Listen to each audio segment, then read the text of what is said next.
वासुदेवाय नमः। तृतीय स्कंध एकविंश अध्याय। तपोविद्यारे विष्णु तुषी कर्धर्म नामे ऋषि विवाह मनो कन्या संग एकविंशरे प्रसंग विदुरवाच। ब्रह्मारत हूँ जारत नु जे पूर्वे स्वयंभुव मनु तार वंश ए जगते कि रूपे प्रसरिले केते। मैथुन मते कला प्रजा जे पुणी मनु वंश राजा से स्वयंभुज मनुसूत उत्तान पाद प्रिय व्रत तेजे प्रचंड सेवी राजे ये सप्तदीपा मही भुंजे जे मंते धर्म संसारे रखिले कह मुनिवरे। तार दुहिता अनुपम जार देवहूति नाम कर्धर्म तार निजपति तार भुवने देवहूति सेवा करई अनुव्रते जे धर्मपति व्रता मते स्वामी सुहागे सौभाग्ये मैथुन भावे रति रंगे ताहार गर्भे पुत्र केते जन्मिले कह मोग्रते ताहा श्रवणे इच्छा मोर कह सदय मुनिवर मनु तो नया जे आकुति गुरुचि प्रजापति ब्रह्मज दक्ष प्रजापति से पुनर्भिण प्रसूति सृष्टि सृजिले क्यों भावे मुनिता कहबि। मैत्रेय उवाच कर्धर्म राई वेद वर भूइले प्रजा सृष्टि करो ब्रह्मार आज्ञा हेनी शिरे मिलिले सरस्वती तीरे अति कठोर तप कला शुण हे जेते दिन गला देवंक युतरसे बसिला आत्मार विश्वासे समाधि जुगरे कर्दम सेविले पुरुष उत्तम तप समाधि क्रिया जुगे निश्चल भक्ति अनुरागे तार समीपे ऋषिकेश तक्षणे हुइले प्रकाश शुक्ल शरीर शून्य मार्गे प्रसन्न हेले सत्य जुगे शुक्ल कमल माला गले बदन शोभित कुंडले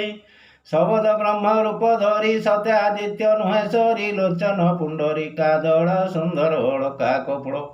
विरज वस्त्र परिधान सुस्निग्ध मुख स्वभावन किरीट कुंडल विराजे शंख कमल गदा साजे चक्र विराजे दक्ष करे सुतेजे दर्श दिग पुरे स्मित वारिज चक्षु वेनी विराजे निज तेज येनी सुंदर हास्ये मन मोहे कोटि कंदर्प सम नुहे गरुड़ स्कंदे आरोहण मूल्य रत्न विभूषण भुजंग अनुग्रह मुख देखते हरे भव दुख शिवस चिन्ह हृदय साजे कौस्तुभ मणि कंठ माझे शून्य मंडले विष्णु देखी उठिला आसन उपेक्षी बहु बरस तप श्रम देखते गला मन भ्रम रोमहर सकले वर नयन बहे अश्रुधार झर अंजलि देई माते दंड प्रणाम भूमि गते आनंदे पाई मनोरथ बुलई हुई कृत कृत्य कर्दम वाच ओ नाथ तव दर्शन सफल कला मनयन जे रूप देखिबार अर्थे जुग साधंती मुनि संते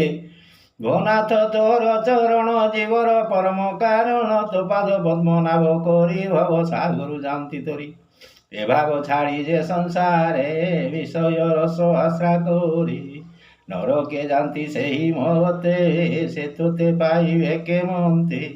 सही प्रकारे मन मोर कल्पई विषया गोचर तोरो आदेशे सृष्टि धर्मे कल्पई गृहस्थ आश्रमे जे गृह काम धेनु प्राय कुटुंब जन मन मोहि तोर चरण कल्प ध्रुम आसे लभिबि सर्व काम तोर आदेशे सृष्टि जन गृहस्थ आश्रमे बंधन मुसे लोकंकु अनुसरी तोर आज्ञारे दैतारी तु अनुग्रहे मनु राजा कल्पिब ताहार तनुजा बड़े निवेदी गृह धर्मे जेमंते रमिबि आश्रमे तो पाद दापत्रय छत्र एक कथा जगते विख्यात तुरूप गुण अवतार निर्मल कहे बहे सुधाधार तेणे लोभित जार चित्त से नुहे काल चक्रे ग्रस्त तो काल चक्र महिमा के करी पारे गुण सीमा ଯାହାର ବ୍ରହ୍ମରୂପୀ ଅକ୍ଷ ଭ୍ରମଣେ କେବା କରୁ ଲକ୍ଷ୍ୟ। ତୃତୀୟ ଦଶର ହୋଇ ତ୍ରିଦଶ ଷଷ୍ଠୀ ପର୍ବ ଯହିଁ ଅନନ୍ତ ପତ୍ର ଷଟ ନେମିତି ନାଭି ଯହୁ ବ୍ୟଗ୍ରଗାମୀ ଏ ରୂପେ ଧାମେ ଅବିରତେ ପ୍ରାଣୀ ଆୟୁଷ ହରେ ନୀତି ହେମନ୍ତ କାଳ ରୂପ ଯେହି ତୁ ଭକ୍ତେ ନ ପାରଇ ସେହି ତୁ ଏକ ରୂପୀ ଛନ୍ନ ଦେହା ଜଗନ୍ନୋହିନୀ ତୋର ମାୟା ତେଣେ ଏ ସୃଷ୍ଟି ସ୍ଥିତି ଅନ୍ତ କରୁ ତୁ ନାଭିଗତ କାମିଅ କମି ମନ ପୂର୍ଣ୍ଣ କରେ ତୋ ପାଦ କଳ୍ପ ଦ୍ରୁମ ଏଣୁ ନିଷ୍ଠା କାମ ବଳେ ନ ମୋହି ତୋ ପାଦ କମଳେ ଭୋ ନାଥ ତୋର ମହିମା କେ କହିପାରେ ଗୁଣ ସୀମା। ମୈତ୍ରେୟ ଉବାଚ ହେମନ୍ତ ମୁନି ବାକ୍ୟ ଶୁଣି ଗରୁଡ଼ ସ୍କନ୍ଧେ ଚକ୍ର ପାଣି ଜ୍ୟୋତି ସ୍ୱରୂପ ଶୂନ୍ୟ ଥାଇ କହନ୍ତି ମୁନି ମୁଖ ଚାହିଁ ଶ୍ରୀ ଭଗବାନ ଉବାଚ ଶୁଣ ପ୍ରଜାପତି ସୁତ ମୁହିଁ ଜାଣିଲି ତୋର ଚିତ୍ତ ତୁ ଯେଣୁ ପୂଜି ମୋ ଚରଣ କଳ୍ପିଲୁ ସୃଷ୍ଟିର କାରଣ ଅବଶ୍ୟ ତାହା କରିବ ହିଁ ମୁଁ ପୂଜା ବି ଅର୍ଥେ ନ ଯାଇ ତୁ ଏବେ ସାବଧାନେ ଶୁଣ କହିବା ତହିଁର କାରଣ। ସେଇ ଯେ ପୂର୍ବେ ପଦ୍ମଜୁନି ତନୁ ସମ୍ଭୂତ ସାୟମ୍ଭୁଜ ମନୁ ଏ ବ୍ରହ୍ମାବର୍ତ୍ତେ ରାଜା ହୋଇ ପାଳ ଏ ସପ୍ତ ଦୀପାମୟୀ ତାହାର ଶତରୂପା ନାରୀ ରୂପେ କମଳା ନୁହେଁ ସରି ସେବେ ନିଜ ନେ କରତେ ତୋ ରୂପ ଦେଖିବାର ଅର୍ଥେ ତୋର ସମୀପେ ସାକ୍ଷାତ ମିଳିବେ ବେନି ଦିନ ଅନ୍ତେ ତାର ଦୁହିତା ଦେବହୂତି ରୂପେ ସମାନ ନୁହେଁ ରତି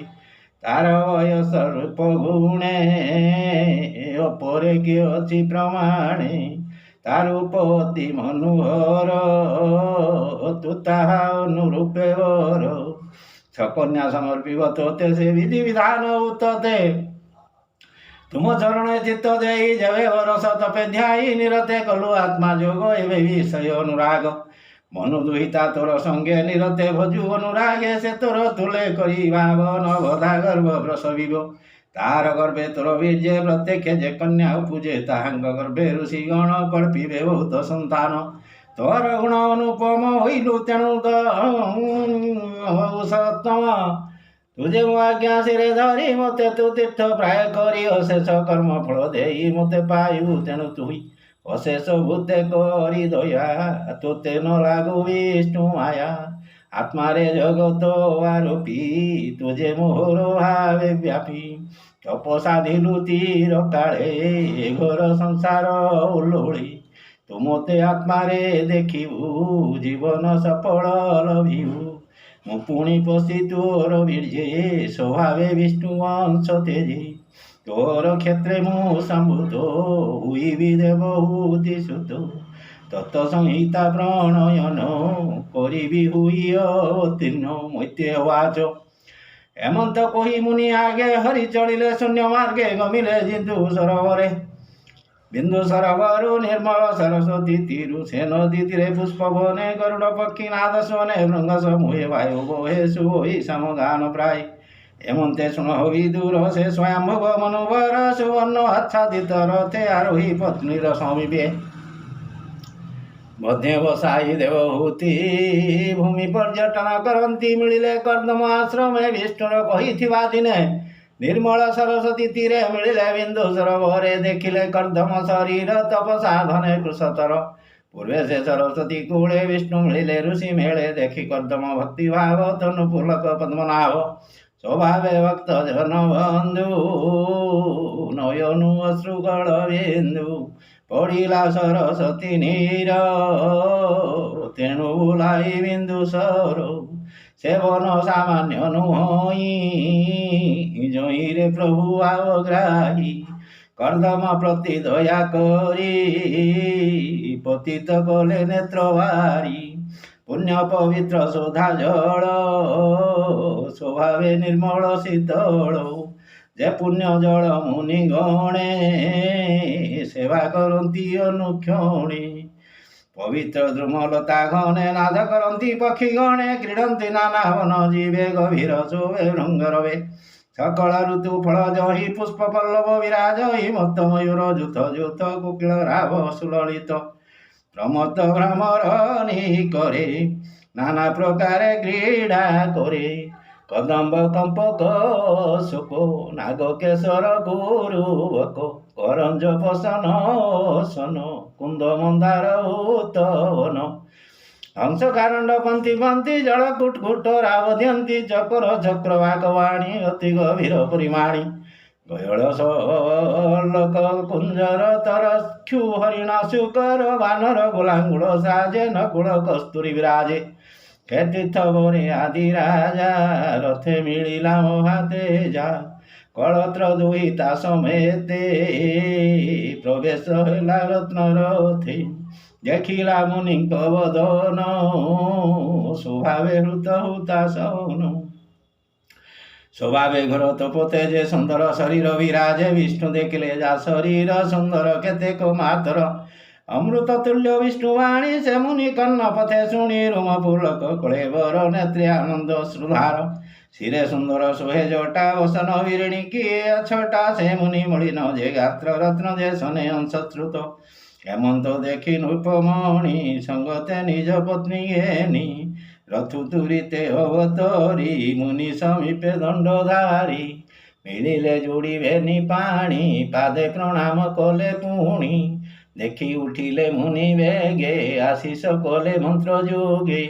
ବିଷ୍ଣୁ ଆଦେଶ ଶୁଣି ମନେ ଆନନ୍ଦ ଉଲ୍ଲୋଳ ଲୋଚନେ ବୁଝିଲେ ବସାଇ ଆସନେ କହନ୍ତି ଅମୃତ ବଚନେ କର୍ଦ୍ଦମ ବାଚ ତୁ ଆଗମନେ ନୃପବର ଧନ୍ୟ ଆଶ୍ରମ ମୋହର ତୁମ୍ଭ ଭ୍ରମଣ ଜଗତେ ସାଧୁ ଜନଙ୍କ ରକ୍ଷାର୍ଥେ ଅସାଧୁ ଜନ ବିନାଶନେ ନିଶ୍ଚଳ ଧର୍ମର ସ୍ଥାପନେ ରବି ଶଶାଙ୍କ ଅଗ୍ନି ଯମ ଇନ୍ଦ୍ର ବରୁଣ ବାତ ଧର୍ମ ଏ ଅଷ୍ଟ ଦିଗପାଳ ତେଜ ଏଣୁ କ୍ଷତ୍ରିୟ ଅଷ୍ଟଭୁଜ ଏଣୁ ତୁମଙ୍କୁ ନମସ୍କାର ତୁ ଧର୍ମ ମୂର୍ତ୍ତି ନୃପବରୁ ରଥ ଆରୋହିତ ବିହାର ଅସତ ଜନ ଗର୍ବ ହର ଘର ଗର୍ଜନ ଧନୁ ରବେ ଉଦ୍ଦଣ୍ଡ ସଂଗ୍ରାମ ଉତ୍ସବେ ବେଷ୍ଟିତ ଚତୁରଙ୍ଗ ବଳେ କମ୍ପାଇ ଅବନି ମଣ୍ଡଳେ ସୂର୍ଯ୍ୟର ପ୍ରାୟ ତେଜ ଧରି କ୍ଷେଟ ଖର୍ବଟ ବନଗିରି ଶତ୍ରୁ ବିନାଶେ ସାବଧାନେ କ୍ଷତ୍ରିୟ ଧର୍ମ ଏ ପ୍ରମାଣୀ ଏହା ନ କରି ଯେବେ ଘରେ ସୁଖ ଶୟନେ ନିଦ୍ରା କରି ତେବେ ଅସତ ରିପୁବଳ ନାଶନ୍ତି ଭୁବନ ମଣ୍ଡଳ ତଥାପି ପୁଚ୍ଛୁଏ ରାଜନ ଯେ ଅର୍ଥେ ତୁମ୍ଭ ଆଗମନ ତୁମ୍ଭର ପ୍ରିୟ ଭାବ ଯେ ସୁଦ ଭାବେ କରିବ ହିଁ ଏମନ୍ତ କହି ରାଜା ଆଗେ କର୍ଦ୍ଦମ ଅତି ସୌଭାଗ୍ୟ ବିଷ୍ଣୁର ବଚନ ସୁମରି ଅଧିକ ପ୍ରିୟ ଭାବ କରି ସେ ମୁନି ଚରଣ ପଙ୍କଜେ ବ୍ରାହ୍ମଣ ଜଗନ୍ନାଥ ଭଜେ इति श्रीमद्भागवते महापुराणे पारमहंस्यां संहितायां तृतीय स्कन्धे मनु कर्दम संवाद नाम 21 अध्याय। ओम।